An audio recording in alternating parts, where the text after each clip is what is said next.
Hello everyone, target for IQ में आप सभी का स्वागत है। बिहार की वैकेंसी डेट आ चुकी है। तो अब कोई फ़ायदा नहीं है पैनिक करने का सिवाय पढ़ाई करने के। तो चलिए हम स्टार्ट करें इसी सीरीज़ को लेके हुए। सबसे पहले हम लेकर आए हैं हिंदू लॉ। फैमिली लॉ एक सब्जेक्ट है। फैमिली लॉ 20 मार्क्स का है, आप सभी देख सकते हैं। ये चीज़ें मार्क्स का एलोकेशन ये मैंने आपको पहले भी बता चुके हैं। आपने अगर वो वीडियो नहीं देखी है तो उसे देखें, नोट कर लें और पेस्ट कर लें अपनी टेबल के सामने। तो जो फैमिली लॉ उसमें आपके हिंदू लॉ आएगा, मुस्लिम लॉ आएगा, दोनों 10-10 मार्क्स के आएंगे। अब आपको देखना है कि हिंदू लॉ का सिलेबस में एक्चुअली है क्या क्या चीज़ें। सबसे पहले हिंदू मैरिज एक्ट है, सक्सेशन एक्ट है, अडॉप्शन, मेंटेनेंस, माइनॉरिटी गार्जियनशिप। देखो ये तो सारे एक्ट हैं, बच्चों को सबको पता होते हैं, लेकिन बच्चे जो छोड़ के जाते हैं वो है ये ओल्ड हिंदू लॉ, क्योंकि ये अनकोडिफाइड है। कोडिफाइड ही नहीं तो मिलेगा कहाँ से। इसमें से डेफिनेटली 2 से 3 सवाल आएंगे और एक एंशियंट हिंदू लॉ होता है, वहां से क्वेश्चन आते ही आते हैं। ये बेयर एक्ट का हिस्सा नहीं है, लेकिन आप याद रखना, जो चीज़ें बेयर एक्ट की नहीं होती ना वो हमेशा क्वेश्चन आएगा ही आएगा। ठीक है। तो सबसे पहले हम देखेंगे जनरल टॉपिक्स जो है। Who is Hindu, sources and school, definitely one question आएगा ही आएगा, ये मान लीजिएगा आप। सबसे पहले हु इज़ हिंदू सबसे ट्रिकी कॉन्सेप्ट है, प्रैक्टिकल पेपर बनता है। अगर पेपर स्टैंडर्ड का हुआ तो इसमें से क्वेश्चन एक ज़रूर आएगा। तो देखें आप, हु इज़ हिंदू, 3 तरह से हिंदू की पहचान होती है। एक तो religion by Hindu, parent by Hindu, और who is not Muslim, Christian, Jew and Parsi, तो वो भी हिंदू होते हैं। सबसे पहले हम रिलीजन बाय हिंदू की बात करते हैं।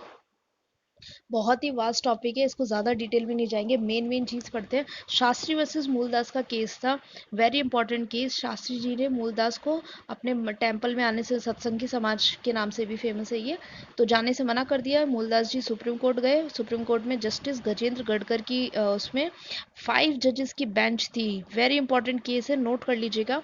तो इन्होंने पूछा सबसे पहले शास्त्री जी से, शास्त्री जी एक बात बताइए, क्या आप लाइफ साइकिल पे बिलीव करते हो? लाइफ साइकिल का मतलब जन्म, मृत्यु और पुनर्जन्म। उन्होंने कहा हाँ करते हैं। आपका ऑब्जेक्ट क्या है? उन्होंने कहा मोक्ष प्राप्त करना।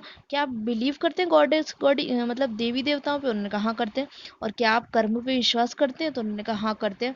तो जब आप इन सब चीज़ों पे विश्वास करते हैं तो आप क्या हुए? हिंदू हुए। और ये टेस्ट था और ये इन्होंने इस बेंच ने दिया था। तो इस टेस्ट के अकॉर्डिंग जो मूलदास जी थे वो फिर अलाउ करके लेकर आए कि हमें टेम्पल में आने दिया जाए। तो रिलीजन बाय हिंदू हमने देखा, जो इन सब चीज़ों पे विश्वास करते हैं, चाहे वो किसी रिलीजन के हो, वो कौन है? वो हिंदू हैं। और हम 2-3 चीज़ देखेंगे। कन्वर्जन, रिकन्वर्जन से हिंदू बनता है, और बाय डिक्लेरेशन हिंदू बनता है, और Hindu can be made, yes Hindu बनाए जा सकते हैं। कैसे? कन्वर्ट करके, रिकन्वर्ट करके। इन सब के केसेस हैं, आप केसेस भी लिख लीजिएगा। और अगर आपको केसेस चाहिए इनसे रिलेटेड तो कमेंट बॉक्स में येस नो कर लीजिएगा कि येस मैम केसेस आप प्रोवाइड करें, तो हम उसके लिए भी आपको एक वीडियो प्रोवाइड करा देंगे। नेक्स्ट देखिए, पेरेंट बाय हिंदू जो टॉपिक है हमारा, parent by Hindu very important concept, और इतना अच्छा है कि एक बार समझ में आ गया तो आप कभी नहीं भूलेंगे। 3 सिचुएशन होती है। पहला, जब बोथ पेरेंट्स आर हिंदू, जब दोनों ही हस्बैंड वाइफ, माता पिता दोनों क्या हैं? हिंदू हैं। और उनके जो बच्चे होंगे वो क्या होंगे? हिंदू होंगे। चाहे वो लेजिटिमेट हो या इलेजिटिमेट हो, इससे कोई फर्क नहीं पड़ता। शादी हुई है, लिविंग में रह रहे हैं, कैसे भी हो, कोई फर्क नहीं पड़ता। ठीक है। दूसरी सिचुएशन है, वो क्या है? One parent is Hindu. देखिए, जब एक हिंदू है, अभी इसने दूसरे पेरेंट के बारे में नहीं बताया तीसरा कौन सा रिलेशन, लेकिन एक हिंदू है। ठीक है। तो अब हमें क्या देखना है? ब्रॉटअप। ब्रॉटअप का मतलब होता है लालन पालन। करेक्ट। तो लालन पालन, जैसे मतलब बच्चा है, हवन में बैठ रहा है, और जो भी है उसके जो फंक्शंस वगैरह है वो करते हैं, तीज त्योहार करते हैं, तो यही होता है लालन पालन, है ना। तो लालन पालन देखा जाएगा। अगर उसका ब्रॉटअप कैसे किया गया है? उसका ब्रॉटअप किया गया है हिंदू रीति रिवाजों से, तो वो बच्चा क्या कहलाएगा? हिंदू कहलाएगा। करेक्ट। अब हम देखते हैं तीसरी वाली डेफिनेशन, वेरी इंपॉर्टेंट कॉन्सेप्ट, बहुत ध्यान से समझिएगा कि एक पेरेंट क्या है? एक हिंदू है, दूसरा क्या है? मुस्लिम है। देखो, दूसरी सिचुएशन थी वहां पे मुस्लिम की बात नहीं थी, दूसरा क्या है? मुस्लिम है। अब ब्रॉटअप तो देखना ही है। ब्रॉटअप में यहाँ पे 2 कंडीशंस आ गई। 2 कंडीशंस क्या आ गई? एक क्रिश्चियन है, और दूसरे एक तो मतलब क्रिश्चियन रीति रिवाजों से आपने उसको लालन पालन किया है। ठीक है, क्रिश्चियन रीति रिवाजों से। तो अगर क्रिश्चियन रीति रिवाजों से किया है तो बच्चे का धर्म कौन सा हो गया? क्रिश्चियन हो गया। क्यों हो गया Christian? Because Muslim and Christian दोनों क्या होते हैं? किताबिया होते हैं। किताबिया मतलब इनकी जो होली ग्रंथ है वो कौन सी है? किताब है, एक बुक है। बुक की, और जैसे हाँ हिंदू लोग होते हैं वो पूजा करते हैं, वो क्या होते हैं? मूर्ति पूजक होते हैं और अग्नि पूजक होते हैं, उन्हें फायर वर्शिपर्स कहते हैं। करेक्ट। तो ये तो एक्सेप्ट हो जाएंगी क्रिश्चियन एंड क्रिश्चियन, ठीक है। दूसरी सिचुएशन आती है, अगर आपने बच्चे का लालन पालन किया है जीयू एंड पारसी से, तो अब हो गई गड़बड़। गड़बड़ क्यों हो गई? ना तो आपने हिंदू, मान लो एक पेरेंट था, ना तो आपने हिंदू फॉलो किया, ना मुस्लिम फॉलो किया, ना क्रिश्चियन फॉलो किया। क्रिश्चियन भी होता तो किताबिया किताबिया, इसलिए आप क्रिश्चियन हो जाते। आपने एक नया ही चौथा रिलीजन लेकर आ गए, जीव और पारसी। तो अब ऐसा करने पर आपके बच्चे का क्या हो गया? No religion. अब ऐसे में जिसका कोई नहीं होता उसका क्या होता है? वो स्वयं होता है, खुद होता है। हर बार खुदा होना जरूरी नहीं होता, जिसका कोई नहीं होता वो उसका खुद होता है, ठीक है। तो ऑन अडल्ट मतलब जब वो बच्चा बड़ा हो जाएगा, 18 को हो जाएगा, तो अपनी समझ से दुनिया को देख के जो चाहे वो रिलीजन अडॉप्ट कर ले, ठीक है।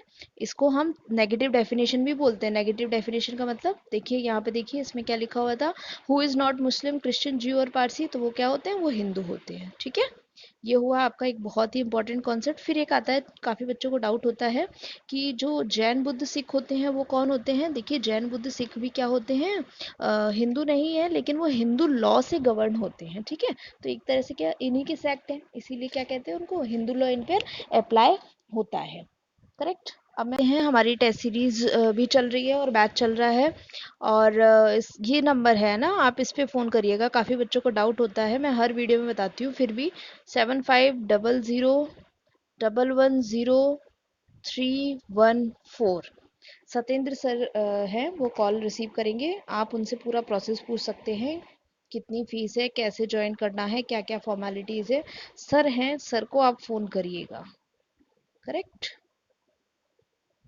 ये नंबर है। हमारा बैच चल रहा है, मैं रिपीट कर दूं, क्रैश कोर्स कराया जा रहा है। ऐसे ही पीडीएफ फॉर्म में पढ़ाते हैं, बहुत जल्दी में कोर्स करना है, फिर रिवीजन है, पूरी स्ट्रैटेजी है, साथ में मोटिवेशन भी है, और उसके बाद टेस्ट सीरीज़ भी है। आप चाहें तो हमारी सेपरेट टेस्ट सीरीज़ भी ज्वाइन कर सकते हैं, अगर जिनकी पहले से तैयारी है और जिनका कोर्स वगैरह थोड़ा बचा हुआ है और कहीं वो है मतलब उनकी बुक्स वगैरह अवेलेबल नहीं है और उन्हें प्रॉब्लम हो रही है, तो वो हमारा बैच भी ज्वाइन कर सकते हैं। Thank you so much.